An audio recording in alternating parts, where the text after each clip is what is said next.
Դուք 35 տարի եւ ավելի ինտենսիվ թերապիայի մեջ եք եղել, որ պահից եւ ինչու գնացիք ցավի ոլորտ, հաշվի առնելով, որ այստեղ կարծես թե շատ հրապուրիչ չէ, ամեն դեպքում գործ ունենք ցավի հետ։ Գիտեք ինչ կա, այդ մեզ մոտ է ընդունված ամեն ինչի մինչև վերջ հասնելը, ի նկատի ունեմ, որ եթե ինչ-որ տեղ աշխատում ես, ուրեմն մինչև թոշակը պետք է այդտեղ աշխատես, ես դա չեմ ընդունում, ինձ միշտ ցավը հետաքրքրել է, ես ինքս կրող եմ ցավի տարբեր տեսակի, բոլոր տեսակի։ Բայց դուք մասնագետ եք, դուք ուժեղ չեք զգում։ Կառավարում եք դուք ձեր ցավերը։ Բայց ես միշտ հետաքրքրել է, ախր ես 35 տարվա անեստեզիոլոգ եմ, ես իմ մասնագիտությունից քամել եմ, կշտացել եմ ամեն ինչը, բայց ես տեսնում եմ, որ բաց կա, հա, վակուում կա այդ ցավի կառավարման մեջ։ Ենթադրենք այն հարցերը, որոնք իմ մեջ ծագել էին, ինչու է սա այսպես լինում,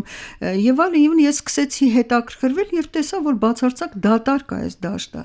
Դատարկ է ոչ թե նրա պատճառով, այն պատճառով, որ բժիշկները ցավ չեն բուժում։ Ուղղակի բժիշկները բուժում են այն ցավի այն բաժնեմասը, որ իրենց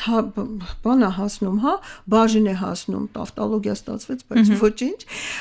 սակայն ամբողջական պատկերացում չկա ցավի մասին, չկա գիտակցում, որ սա մեծ գիտություն է։ Գիտեք, աշխարհում կա ցավերի ուսումնասիրության միջազգային կազմակերպություն, որը ահռելի կազմակերպություն է, որոնք զբաղվում են տարբեր տեսակի ցավերի, դրա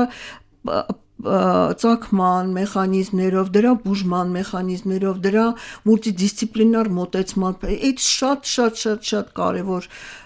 գիտություն է, որը որ երևի ավելի հարիր կամ ավելի հասանելի է զարգացած հասարակություններում, բայց կյանքի որակը, այնտեղ որտեղ կյանքի որակը առաջնային է, այնտեղ զբաղվում են ցավով։ Իսկ մենք անընդհատ զբաղված ենք դիմացող ենք, դիմանում ենք։ Չէ, ոչ միայն դա, մենք անընդհատ զբաղված ենք նրանով, որ մենք ստիպված ենք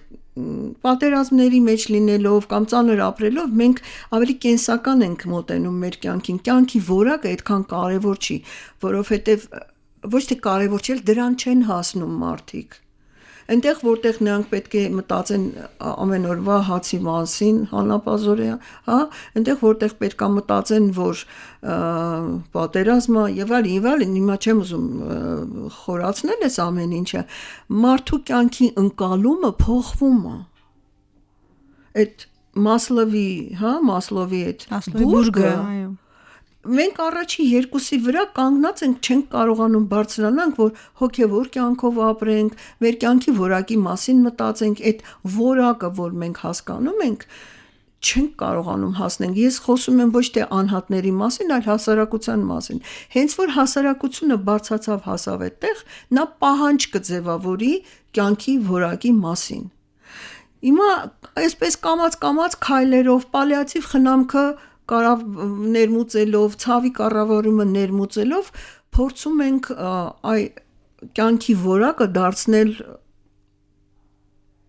ավելի պահանջված, այսպես ասեմ։ Շատ դեպքերում պետք է պացիենտի հետ, եթե խոսքն էլ կորցրած է, հետևել ինքը,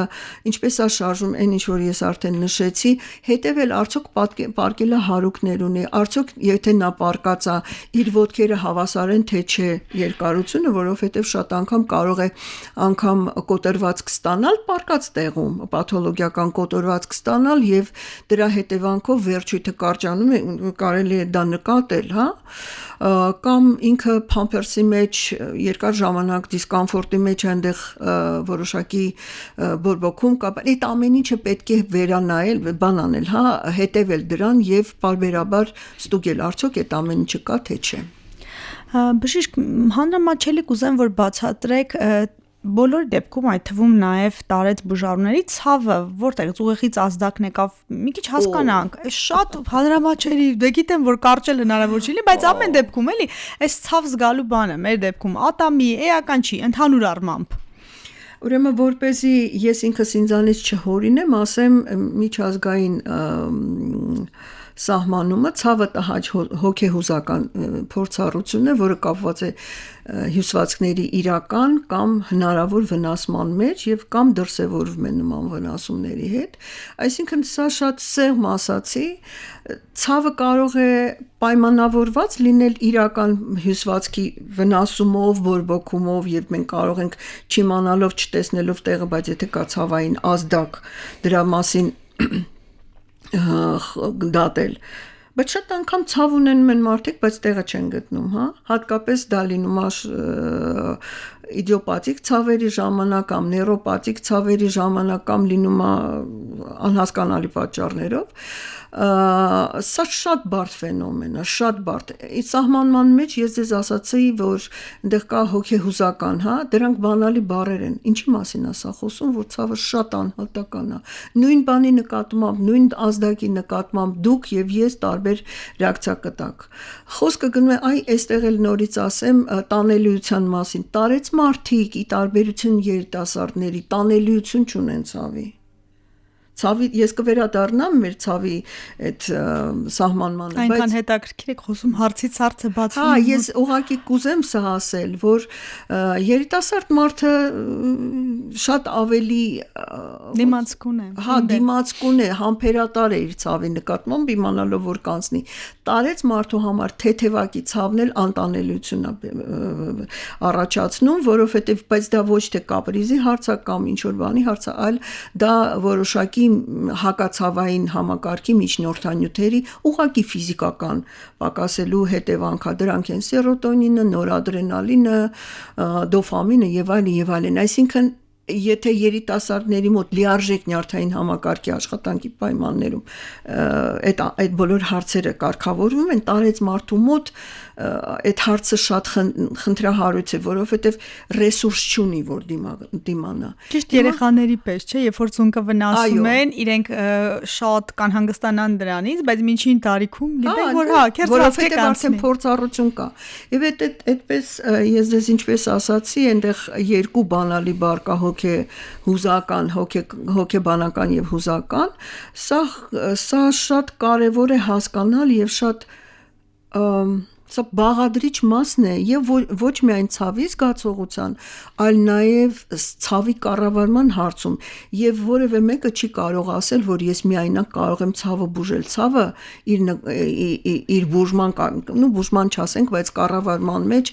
թիմային մոտեցում է պահանջում, դա կարող է ով ասես լինել, բայց շատ մեծ դեր է տրվում հոգեբանին, ինչու, որովհետև մենք ցավը զգում ենք գլխում, ոչ թե ծայրամասում, եթե մենք գիտակցություն չունենք, մենք ցավել չունենք, նույնը վերաբերվում է անեստեզիայի ժամանակ, հա, մարդիկ